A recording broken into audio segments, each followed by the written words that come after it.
measures.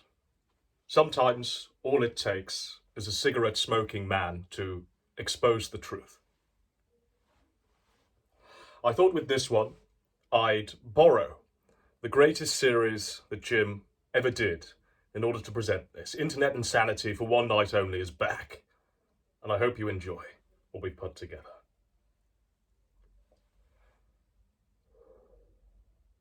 At this point, I mean, whatever I seem to cover seems to become the next big thing on his website. You know, you've got Internet Famous now out of New Project 2, the Gun Sub Forum out of My Crusade Against Ralph, now the Catboy Forum. So I don't know, Josh should be thankful to me for helping him out. I mean, sure, I butt-fucked him and screwed him out of $2,000 a month, and he did fucking nothing at the time, but seethed resentfully about it, and then finally today come out with his attacks. But it is what it is, Josh. I've helped you out now. I've set up your whole site for you, your forums for you, and everything, buddy. I don't know what the fucking issue is. Were you trying to get crazy with this, eh? Don't you know I'm loco? I'm not insane! This is not reality, not reality, not reality. This is reality. Not reality. Relax, buddy. You're awake now.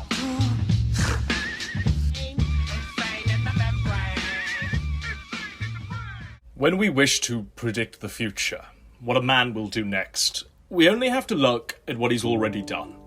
It was Dave Nordahl, the Lord of Patriarchy, Warcorp 666, who said that.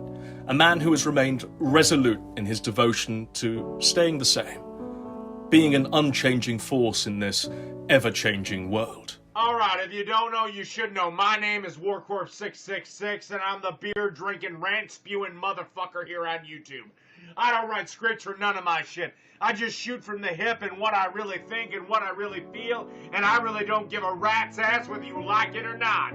Warcorp 666 for the past 10 years has come home from his 9 to 5, cracked open a beer, turned on his webcam, and delivered rants about feminism. Anita Sarkeesian, Zoe Quinn, Trigglypuff. He has spewed countless promos on them all, from the perspective of a middle-aged alcoholic wearing a Yoshi t-shirt. Once again, old Warcorps has to make an apology. This time, it's Feminist Frequency. Feminist Frequency, Anita Sarkeesian, the old Warcorps is sorry.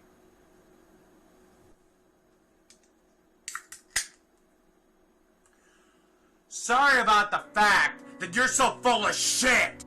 And in all this time, he has never wavered. He has never sold out or lost his passion or chased the numbers. He has remained true to himself and true to the ethos that brought him to this wonderful place known as the internet. Yeah, you read that video title right. Yes, I'm a white nationalist, but I'm not a racist.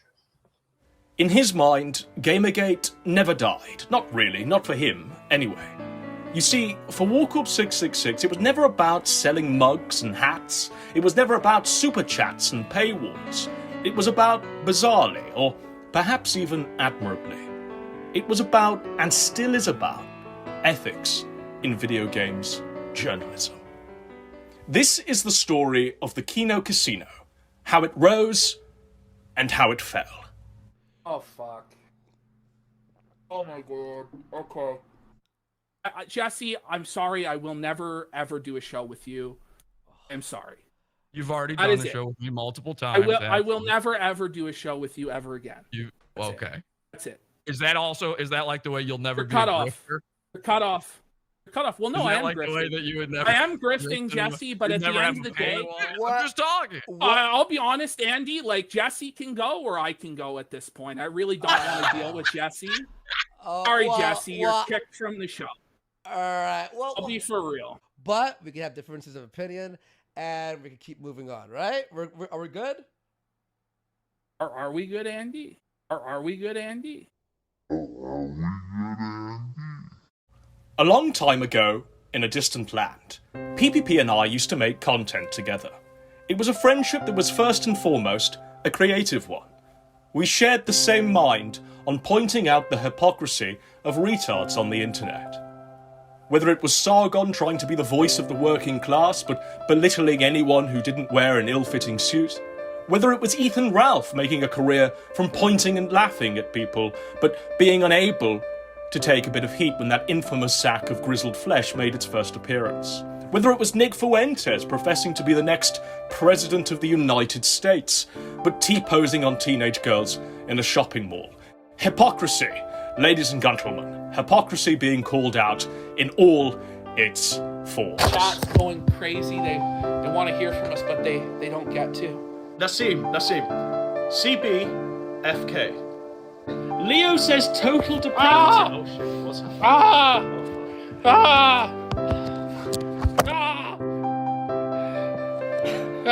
PPP's bleeding. Violence!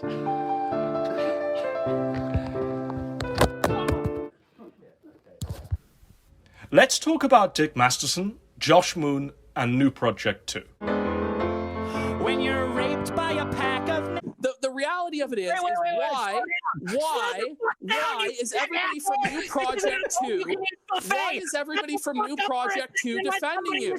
Dick Masterson of Dr. Phil fame had entered the IBS scene and decided to create a Patreon alternative after some creators had been banned from the platform. This was in keeping with Masterson's free speech, zero censorship, anything goes code of ethics. The Patreon alternative he set up was called New Project 2. And a few creators in the sector joined the site. Jim, Josh, Gator, Ralph, and a litany of other characters that we all know and love. But as time rolled on, there were a few things about New Project 2 that raised questions. Like, why hadn't any effort gone into the website itself? Why had no attention been spent on its terms of service? Why did it seem that only friends of Dick Masterson could join the site? New Project 2 was fertile ground for someone to come along and start building their name on getting to the truth of the matter. It was PPP who stepped up to that plate. He famously got onto a stream with Dick Masterson and rose to prominence. He got a lot of people to listen to his message, and soon more and more questions were being asked about New Project 2. Like, why were people being asked for their social security numbers in order to be on the website? Who was handling the information? Were people's personal and financial details being compromised? Question after question after question mounted up, and the pressure was on Dick Masterson to start providing answers. But the answers that came seemed opaque and not direct. They didn't explain things in a way that reassured people. And instead of addressing the noise about New Project 2 head-on, Masterson decided to antagonize a forum of users where the majority of these questions were being asked. He decided to wage war on the Kiwi farms, or as he would now call it, the Karen farms. Now, in that stream where PPP and Dick Masterson met on the battlefield, Masterson's claims were that he was more successful, better looking, had a higher viewership than PPP. He said that he was the prom king and living in a mansion in the Hollywood Hills. So, look, it is obvious that Dick, for legal reasons, has to have everybody's social security numbers, right? Yeah. Okay, so you admit you have access to people's social security numbers. I'm pretty sure I got a 1099 from New Project 2. Yeah, you got a 1099. Okay. Yeah. Shut What- the you don't know shit Wait, about let him my- talk. No, I don't. Hey, What are you man, interrupting me for? What have you ever done in your life? I'm a fucking I know. What have you done? You've been on Dr. Phil and a Pizza Hut commercial. But he's telling you that the data isn't on his... Do you know what I've done, Dick? Do you know what I've done in my life? I've saved souls. Yeah, I've you brought know people me, to you Jesus fat Christ. ass. Have you ever Do enjoyed it! Do it in Peter Griffin voice, please! But he couldn't even fucking make it. Go ahead. Tell me what you have. What do you know I about didn't even me? make it. I live in a Barbie's dream mansion in a I hill. know. in That's all that Hollywood, matters. You Canadian prick. Yeah, it is all that matters because I go out of here, I fuck my girlfriend in a fucking mansion. Meanwhile, you and whoever you have in the background, your fucking hype man, stick your thumbs up each other's asses and jerk each other off, telling you what a great job you did. It does fucking matter. You're I'm a the real winner. cool You're the dude, Dick. fucking You're a real loser. cool dude. It was desperate one-upmanship that didn't go down well with his audience and actually had the opposite effect of turning more people to PPP's side. Users on Kiwi Farms even fact-checked Masterson's boasts and discovered that the Barbie Dream Mansion in the Hollywood Hills was, in reality, this: a crack shack on the outskirts of Compton. The rising tide was against Masterson, as it had been conclusively revealed that the Emperor had no clothes. Josh Null, the owner and operator of the Kiwi Farms, seemed initially to resist the rising tide of users who'd had enough of Masterson's shenanigans. He defended Masterson's description of his home as a mansion. People were confused by this. They wondered why Josh would behave this way. The explanation given was that Masterson was Josh's friend, which is fair enough. But what is friendship if you can't laugh when one of you is being a retard? What about Dick? He's an alcoholic. I'm like, well, I guess you got me there. I don't know what to think. I'm not someone who will cut someone off. I'm not someone who in a way like Dick. Dick will probably never disavow Ethan Ralph. You know, he didn't disavow Digibro. He didn't disavow anyone. But I'm reluctant to say like, oh, I just want nothing to do with Dick. People started to look deeper into the Josh Masterson connection in order to try and explain the motive for why things were being swept up. It came to light that Josh was one of the highest earners on New Project 2, and it was netting him just shy of $2,000 a month. It was clear that there was some sort of conflict of interest. Eventually, a man called Vordrak performed some dark arts, magic, sacrificed a baby, killed a goat, drank its blood, and New Project 2 was deplatformed from its payment processor, and the saga came to an ignominious end.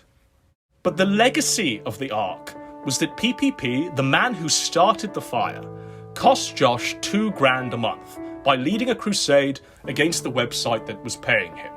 PPP, the righteous anti-grifter who wasn't compromised by being in the pocket of Dick Masterson, mounted his charge against a scummy website that seemed like a scam and didn't explain to the public who was handling people's private, personal, financial details, how it was being handled, and whether or not a list of users was being kept in order to be potentially exchanged to illicit forces for money.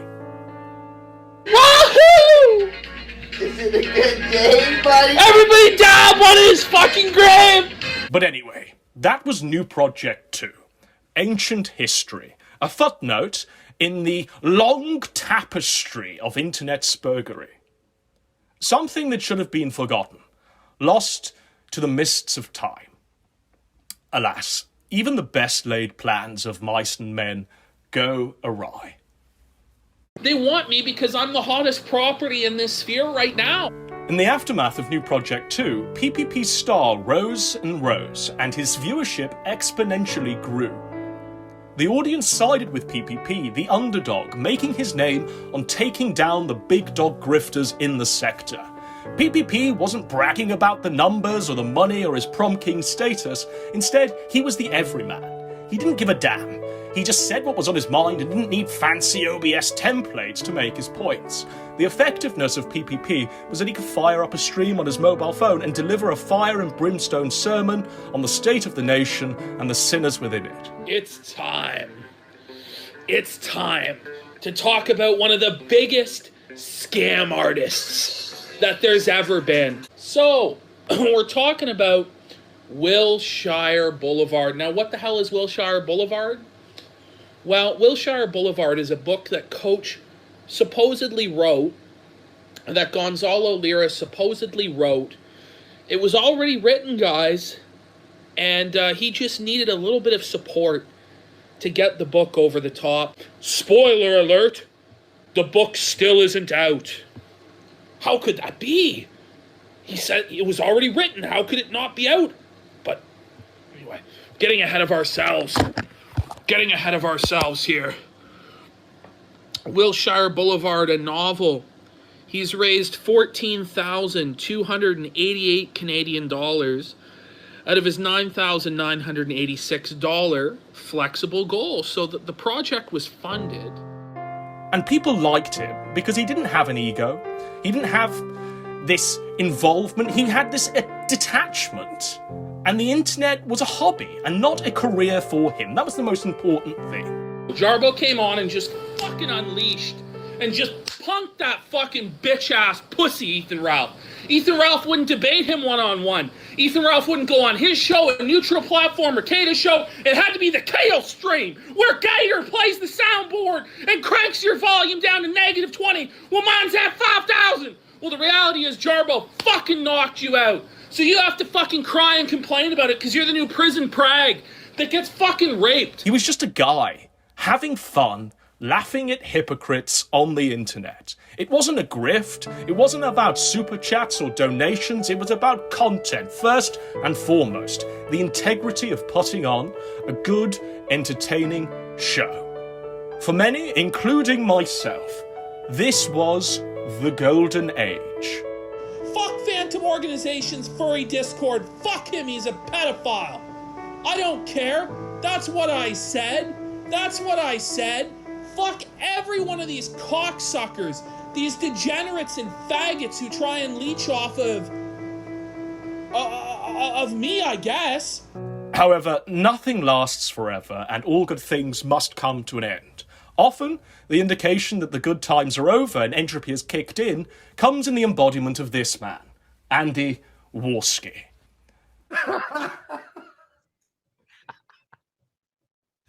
A man who has never changed his spots, who has never cared about whether his contribution is of quality, who seemingly has never held any conviction on any issue beyond whether or not it will make him money.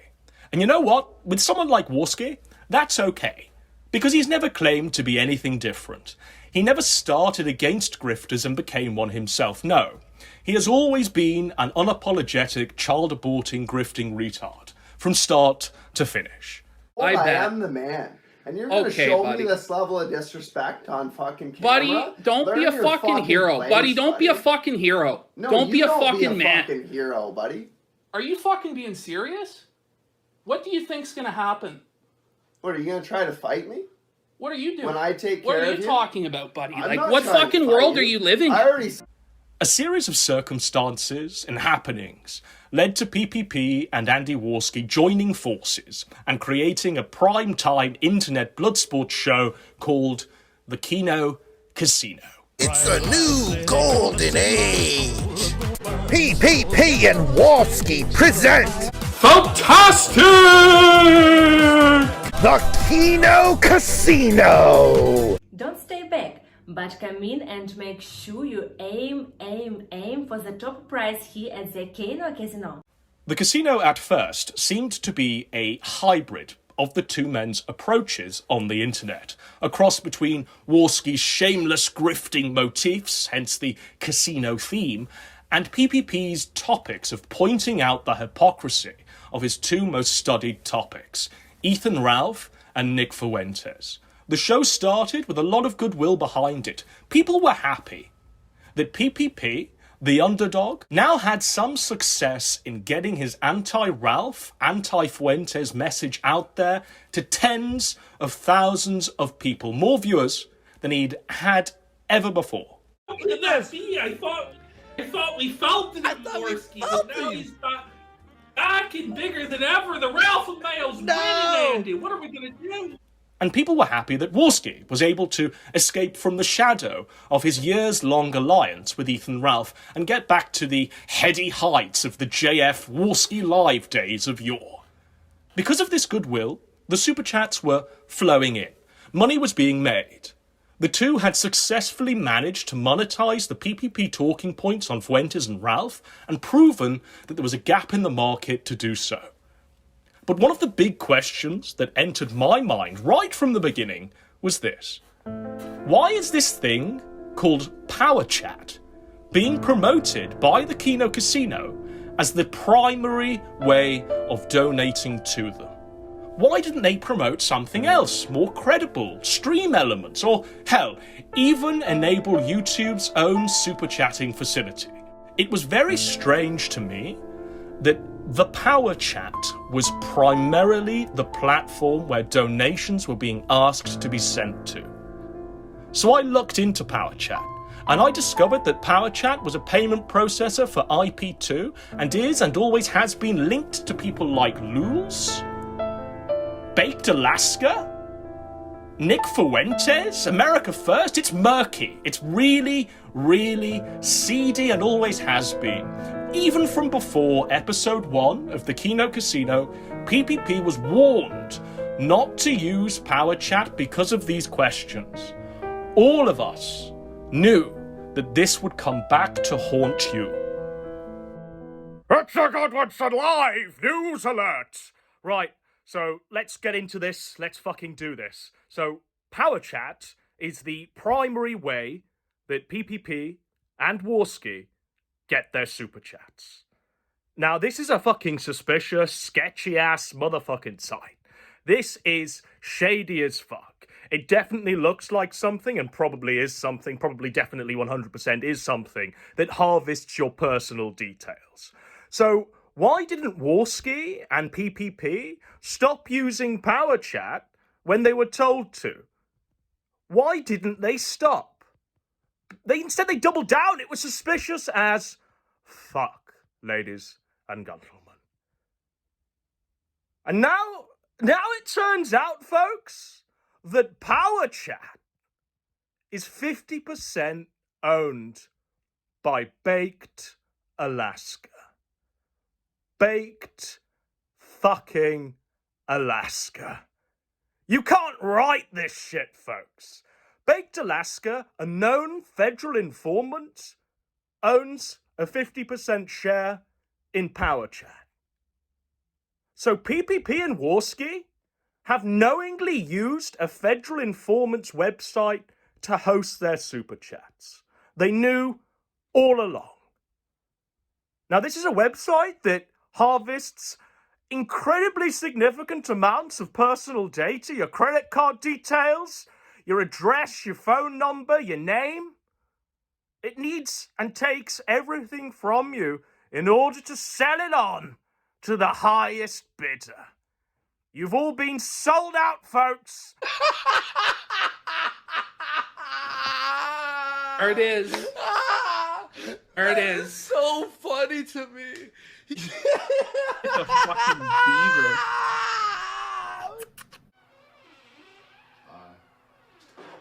Yep. Your phone. Mm-hmm. Are you okay? Yep. You drunk? Yep. Okay.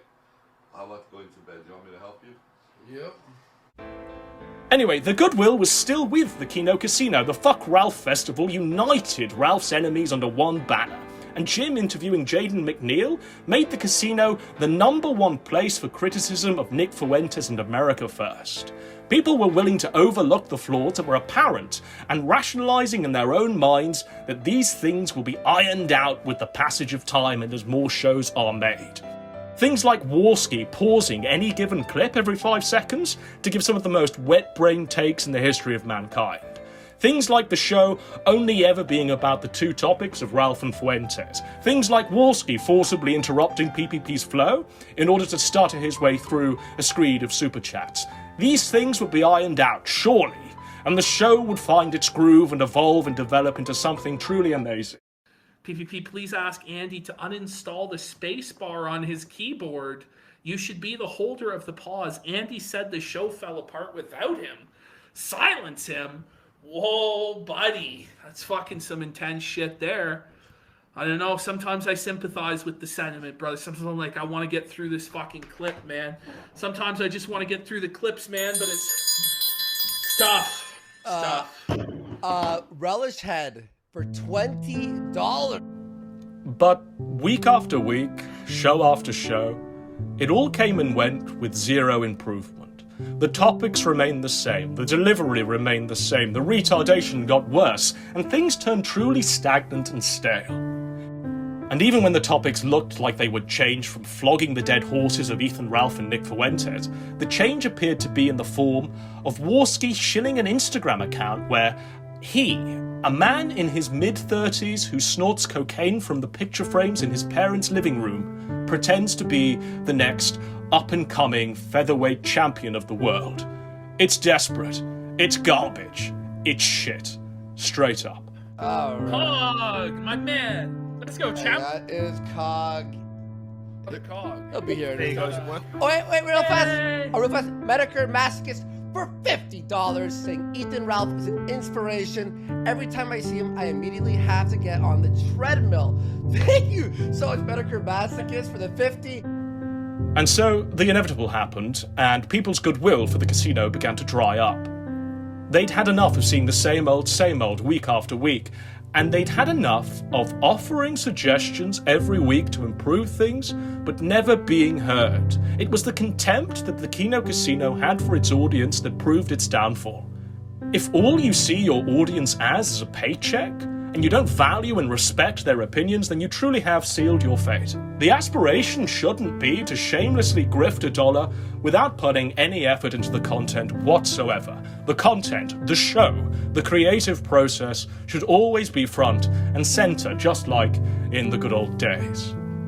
Now, full disclosure, I made an appearance on the Kino Casino and was paid upfront £500, which amounts to something like 800 Canadian dollars.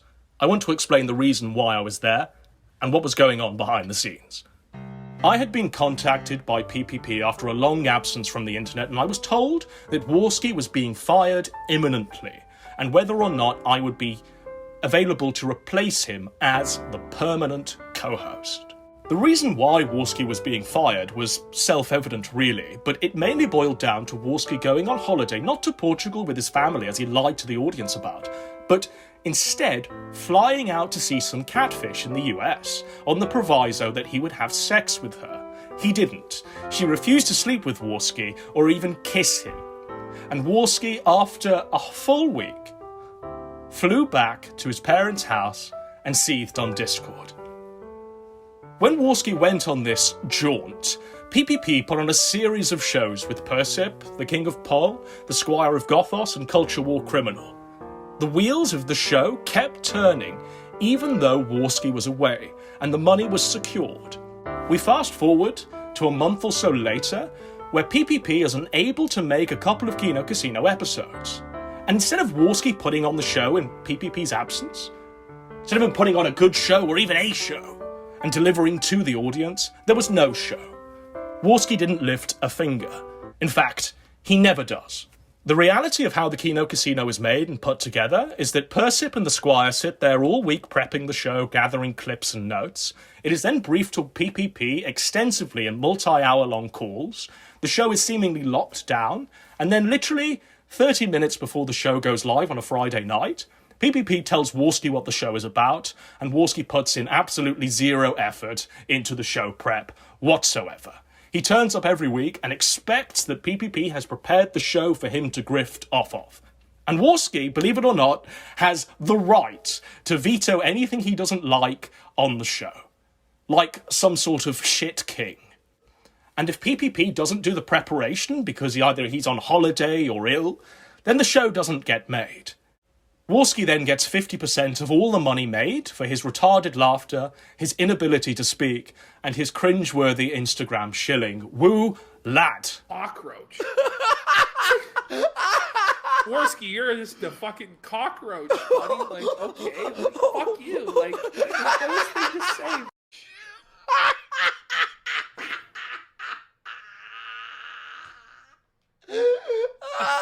That looked like diarrhea. Like Ethan's made of stronger stuff than you or I. What does that mean? What does that mean? We're like, one slot. Get up. Come on. Come on. Andrew, proof. No. Proof. No, I'm leaving.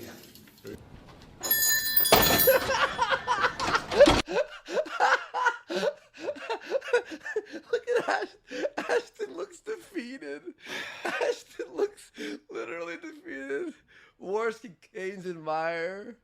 Fucking laughing right now at you, probably. Yeah. So yeah, PPP explained to me that because of this behaviour, Warski was being fired imminently, and I agreed to come aboard and right the ship. I had many discussions with PPP where we hammered out the new direction of the show. We were going to pivot away from Ralph and Fuentes and start a crusade against BreadTube and Vaush and plow a new, fertile, creative furrow. We were going to do 2 shows a week and do away with the Wednesday rakeback show. The casino was still going to be on a Friday, but the Saturday was going to be a new show where there were going to be blood sports debates of old, where 2 retards would scream at each other just like in the Golden Age. The paywalled content, the Gumroad content, was actually going to have effort put into it, and no longer would the audience be disrespected by having to pay for 90-day fiancé reviews. Instead, the content was going to be edited videos like this one you're watching right here, and PPP solo videos, ranting like he used to back in the day. Warski wasn't fired, and it became apparent to me that PPP wasn't in the position of being able to dethrone Warski. It turns out that the Kino Casino was Warski's show. He had always been the one in control, and whether or not PPP likes it, he is unable to get rid of Warski. PPP had signed a pact with the devil and willingly relegated himself to the category of Geek Thulu, Alex, and Kyla.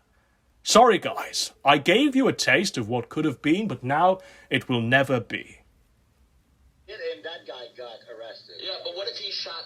Yeah. I'd get more super chats, more money. Yeah. That's fucked. That's sick. That's his mindset even now. That's what his mindset is even now. If those men got shot and those men died and Alex went to prison for the rest of his life, at least I would have got more super chats. At least I would have got more money. That's his mentality. And that's what's dangerous about the fucking grifters and these pieces of fucking shit. That is a human piece of fucking shit. He learned absolutely nothing from this experience. If they had died, I would have made more money. That's all that matters to him. He doesn't give a fuck about human lives. He doesn't give a fuck at all about anybody going to jail, anybody dying. All he cares about is lining his own pockets. And this was a year and a half later, and he didn't know. He was so retarded that he thought that that was a good answer and that that would win him praise with his hero. What filth. Like, that is honestly one of the most disgusting fucking comments. Look, I'm no pussy, I'm no bitch, you know? I say a lot of shit that's really politically incorrect and fucked up. But that shit is really fucked. That is legitimately saying that he doesn't give a fuck who lives or dies as long as he gets paid. Well, you know what, man? Why don't you suck my fucking cock, you fucking retarded mongoloid, you retarded cokehead, you degenerate, you filth. I honestly, if I could, I would put a bullet in that motherfucker's head. Now let's turn our attention back to the power chat, to Josh Moon, a man who rightly deserves some sort of retribution after PPP led a crusade against the new Project 2 website, which was paying him just shy of $2,000 a month. Josh Moon comes along and starts asking questions. He starts applying the same standards that were applied against him to the Kino Casino. Look, even now, you see people like Perspericity come in and say, is that why you declared Dax's house to be a mansion? I said that it was an expensive house because it was in the Hollywood Hills, and it is an expensive house. I would not mind having the money of that house to put towards my own house, not in fucking LA. I did not say it was a mansion. If I did say it was a mansion, it was just to piss people off. What was annoying was having people coming over to be irate about this bullshit, which amounted to nothing because it was nothing. And you can still see the remnants of these people who are blindsided by this bullshit, trying to hold me accountable for it when there is nothing that has ever happened. Meanwhile, the person who puts out this information immediately does a 180 on everything that he's ever stood for, starts soliciting donations to the tunes of tens of thousands of dollars, and uses a power chat system built by the people that he is openly ridiculing, giving full incentive for those people to download and store and keep for blackmail or for cross-referencing later the payment details of his supporters. There is such a thing as karmic retribution, as poetic justice, and it seems to me that we are now in a situation where PPP and Warski have fallen victim to their very own new Project 2, where the personal, financial, private information of their donators are incredibly compromised. The hypocrisy bothers me a lot, because it was both times that I've dealt with PPP, it was a fucking mess. Like, the people that think he is some sort of like paragon of virtue and who knows how to hold content creators to some standard that he defines to better the internet, only for him to betray all of that and just start ripping off his retard fans for fucking money, using tools that people he does not like and actively defames to get that money is beyond the pale to me. Are all of the donators on a list waiting to be doxxed by Nick Fuentes? Will the list instead be handed to the state? Who is handling this information? Why were PPP and Warski promoting the power chat first and foremost above all the other tip jars? Something here stinks. It really stinks rotten. And people are waking up and seeing that hypocrisy is hypocrisy, regardless of whether or not they have the same enemies in common. Just because Ralph is a retard, it doesn't give you license to behave the same way, if not worse, and get away with it. It doesn't give you the license to sell your audience's personal details, their addresses, their bank account details, to nefarious forces. People have had enough. They have had enough of any criticism being aimed at the casino being deflected with a point and look. Hey, look at what Ethan Ralph and Nick Fuentes are doing today. Enough is enough. It's time to take some accountability, because another man's crimes do not excuse your own. Now, Josh's public exposing of the Kino Casino power chat being a weird sort of fed honeypot and all of the Kino Casino's donators being compromised led to this explanation from the show itself. What? All right. All right. I do have an announcement to make before we go any further into the show. It's with a heavy heart that I have to announce that myself and Andy are working for CSIS. We are actually federal agents. Yep. We took a plea deal for hate speech chart. We turned all your names over, all your payment details over to the federal government. You're all going to jail. I'm sorry. It rules being in the Fed gang. Nick Fuentes, Baked Alaska, our homies. We all got rich together, bro. Make it rain, make it rain. They can holla. Bitches, but in all seriousness, there's been a lot of, I don't know what you want to say, bullshit in the air about power chat, a lot of speculation, so to speak, about power chat. I just briefly wanted to explain to people what power chat is, like how it was started, why we were using it, and how it actually fucking works so people understand. So when power chat was first created, it was called Lulz.tips, and it was created by an alcoholic named Lulz. That's an IP2 streamer. So we kept using the service because there's no risk anymore. No risk. Let's explain how it actually works. So far as Baked Alaska owning a portion of it, that's not true. But I will say this, Nick Fuentes, and the reason we're not going to use it going forward is attempting, and this is what's been happening, is he's attempting to extort everybody who's using it for 25% of the profits, which is fucking insane. What he did to Lulz earlier this week was he called Lulz up and was like, well, you see, a lot of the people using it are cozy streamers, so if you don't start charging them 25% to use the service and kick it to me, I'm going to have all the cozy streamers stop using the payment platform. It stinks. It stinks of a cover-up, of answers not being properly given, of a proper account not being respectfully provided towards the audience and the people that pay you. It is the same sweeping up, Janny-esque behaviour that Dick Masterson performed when he was trying to bury the new Project 2 scandal. Even to deflect away from the criticisms and wage war on Kiwi farms, it's the same playbook. The playbook of desperate men who have been found out. And I think Josh should thank me for that.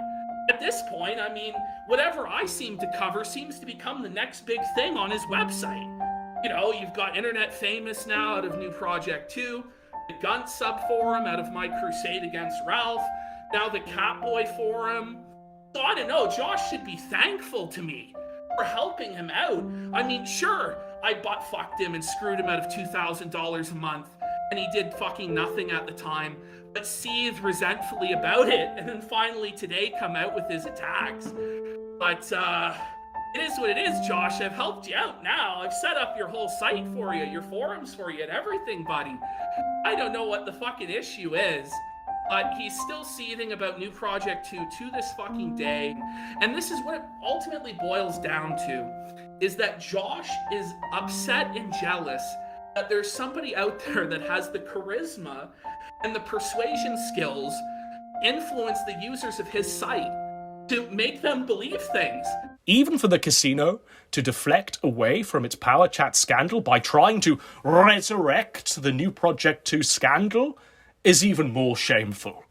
So this is Dick Masterson, for those of you who can see it on screen, making an announcement that New Project 2 is going to return. He's coming up with a new payment processing alternative. Now, what I find interesting is a week or two on this show, we played a clip of Dick Masterson making overtures to Josh that he misses him, that he loves him. Oh, yeah. And now let's also point out that this tweet was liked and retweeted by Nick Fuentes' Twitter account, the Minion 2000. Oh. So it seems to me that Josh would probably like to be involved with this new version of New Project 2. So he's coming on this attack so that he can now be a part of New Project 3. And despite all of this, perhaps what's even more startling is this confession. But we're going to preemptively end our relationship with powerchat, since now Nick is apparently going to be involved. But what timing, Ashton? We have some bros, some homies, creating our own version of powerchat that you log in using the piggyback off Google the same way. And am I allowed to announce the other thing? Like, even if don't say anything just yet. But there are large developments coming in the pipeline. Massive developments. So PPP and Warski are building their own payment processor? Bro, can we not? The circle is complete. The oppressed has become the oppressor. My dear sweet PPP, he has become everything he used to profess to be against. He'll be bragging about his Barbie dream mansion before the week's out, I'm sure. It used to be about the Music Man. You were my hero, and now you've changed. And again, a large part of this too is jealousy from Josh over the fact that we're able to have, a large amount of donations come in. We're starting to surpass him in viewership. Yeah. So this is what's going on, folks. And not only that, but that's just the tip of the iceberg. I mean, he cried. He was crying. I heard a clip where he was crying about me. He's like, how come Ashton works with Andy? It's like, Ashton can use OBS. I'm like, I don't know, maybe Ashton likes working with me. Like, you think about that? Like, maybe it's good times. Our Gum Road, we have a fucking blast over there. Like, we have a great fucking time on this show. And he's like, why is Ashton? Because we're co-hosts with each other. Ashton, he's the king of fucking the rants. I'm the king of keeping this all afloat. Remember when I left for 1 week, what happened? The show almost tanked. Alas, poor PPP. I knew him well. And I think it's time, don't you?